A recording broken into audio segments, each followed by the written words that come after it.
Hi, this is Joan Norton, and today is October 1st, and we're setting this up. We're showing September 30th because you're going to be getting your statements shortly, and they're going to be reflecting the values as of September 30th. But at this point, it looks like the market is around 13,600, the Dow Jones, 13,600. And the Dow Jones, of course, are the 30 largest United States companies, and it looks like it's a good day. But again, one of the things I'm saying is expect wild fluctuations in the market, and I'm sure most of you realize that, especially at this particular time, the election and other things that are going on. So, but just be aware of that. So let's talk about the market and what do investors do on their own. This is a question: how often do investors guess correctly? Well, as you can see here, most of the time they don't. Okay, most of the time investors are driving through a rearview mirror. And please note on all these slides, we have, in this case, it's a Delbar study dated 2012 showing investor behavior. This is just people that think, like that baby you see on TV that I think it's a Tech or something, that thinks that it can invest. And unfortunately, you can, but you're usually going to be wrong. And again, this is based on what's happened. People by nature like to sell low and buy high, which is a good way to go poor. You don't want to do that. So again, this is a little bit better piece of information here. The average return, this is dated, I'll be updating this at the end of the year, but this is dated 12/31/10. And again, please note on the bottom also, it's a Delbar study. It's showing $100,000 and what the returns are, what the S&P 500 index, the 500 largest U.S. companies would be, and what the average person's return is. So you can see we're talking about 3.8% versus 9.1%. So, and then when looking on the fixed income, when should one go to a bond fund? You can see they're 1%, they're accurate, the average investor, and 6.8% in terms of an index. So what does this really tell you? What it really tells you is, and again, this particular study is over 20 years, what it really tells you is the fact that over time, if your money, you're just haphazardly throwing darts against the board, you're probably going to lose, okay? And I think the next slide is going to show that even. Again, it's looking over a 20-year, a 10, a 5, a 3, even a 12-month period. What the average investor has done on their own and what the S&P index has done. Again, those are the 500 largest U.S. companies.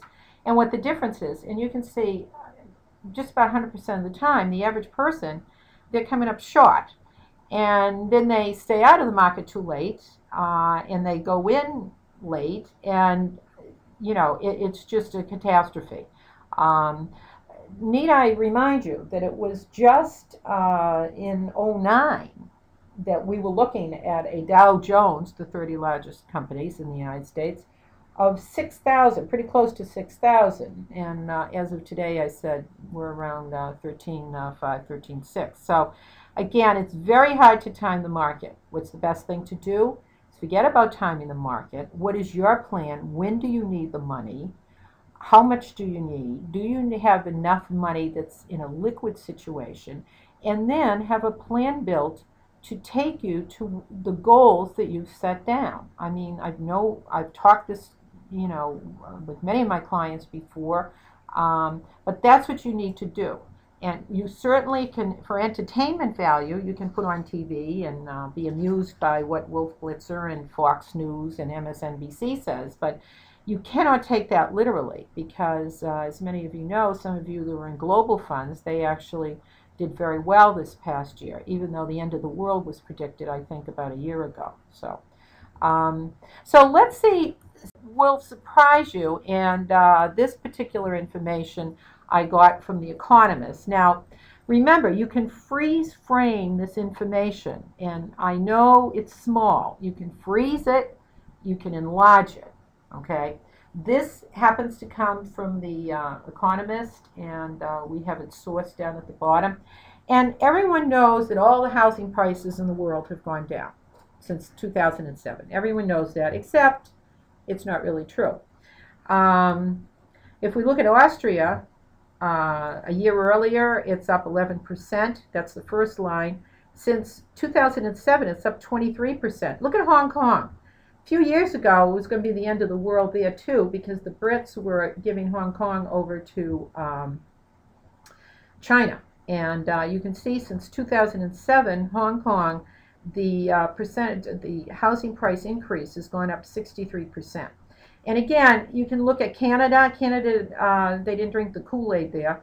You still had a fog of mirror before you were loaned a mortgage, unlike some of the banks in this country. But there you can see their housing price is going up 17%.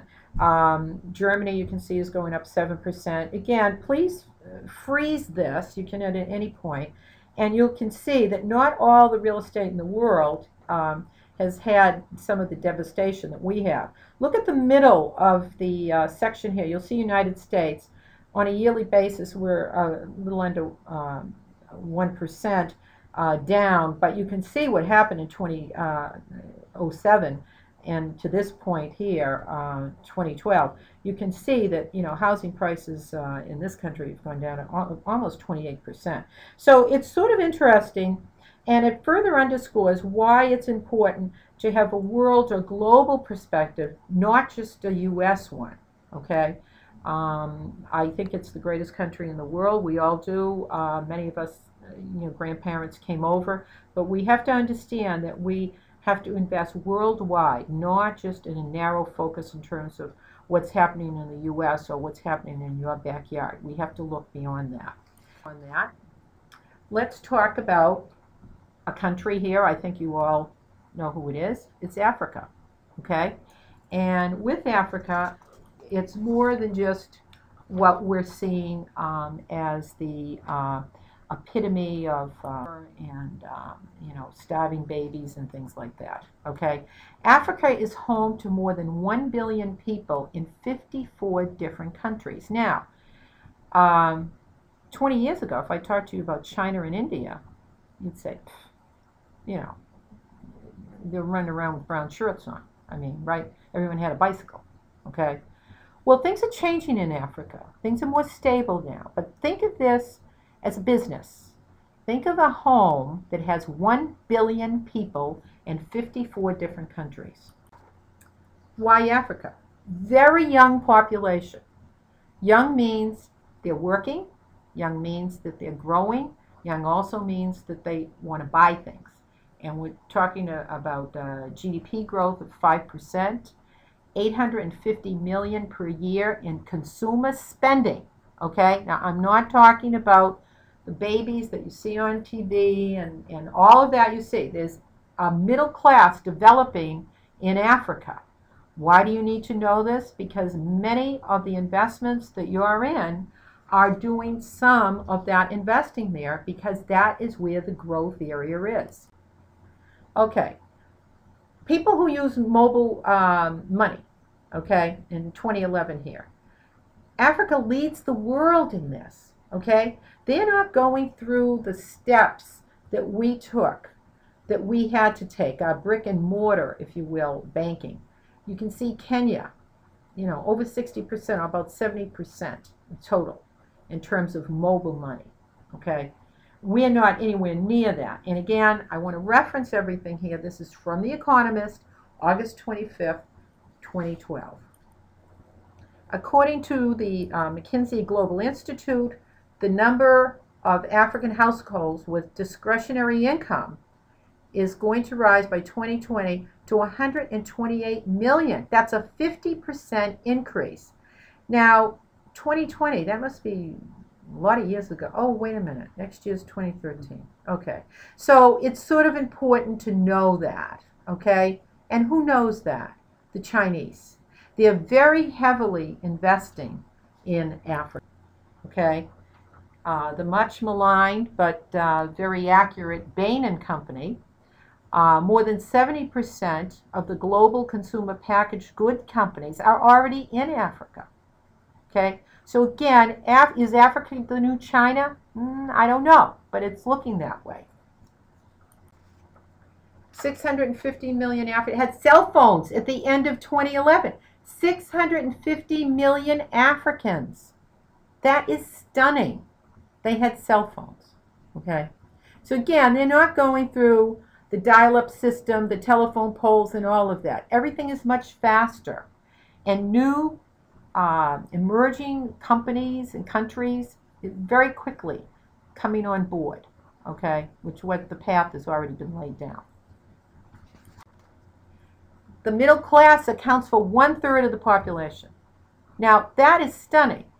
The idea, again, I've said this before, of what you're thinking about the incredible poverty. I'm not saying it's not there. It's getting better.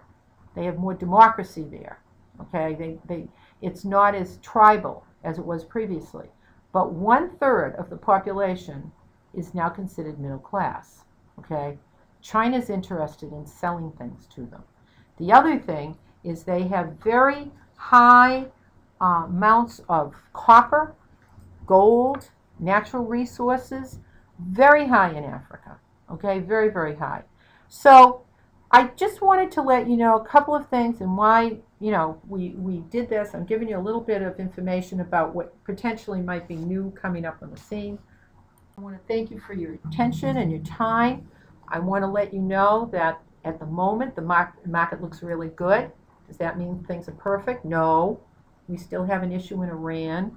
We still have issues in the world. We've got an election coming. We've got 2 unemployment numbers that will be coming before the election. But I want you to also know that it's not the end of the world. As long as I've been alive, I've been told it's the end of the world, okay? I'm trying to show the fact that you have fluctuations in the market. Those are taken into consideration in terms of investments that we do with plan with you, and also in different types of mutual funds and annuities that we use. What's going to come in the next 2 months? Nobody could guess. I do know the election's not the end of it, because one of the biggest problems we have is at the end of November, Congress is going to have to vote, and it'll be a lame duck Congress. They're going to have to vote on a budget.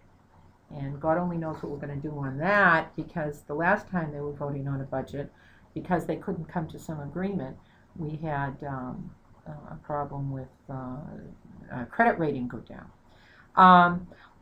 We talked about Africa, possible, you know, growth potentials there. Let me talk about another growth area that you never hear, but this is from Fortune magazine, October 8th, 2012.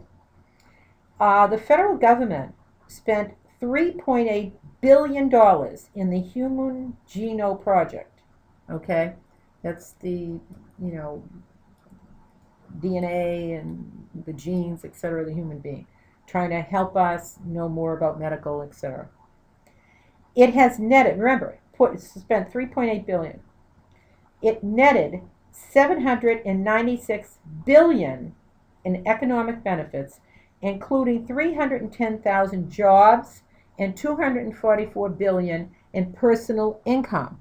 And those numbers, according to Fortune, they're growing. So maybe it would be a good idea for the fights and the politics to end and concentrate on more investment in our country and invest on positive things, because you can see the effect just in this particular area, how much in terms it's helping humanity, never mind the jobs and also you know, the additional income people are having. So you'll be reading your statements this week. Most of you will see that it's up. If you've got questions, give me a call. We're going to be sending postcards out probably in a month or so. We're going to line up appointments for the beginning of the year, when I'll sit down and review your plan, what we think the future is going to hold, and make sure that you know, both are in sync. So thank you very much, and look forward to talking to you.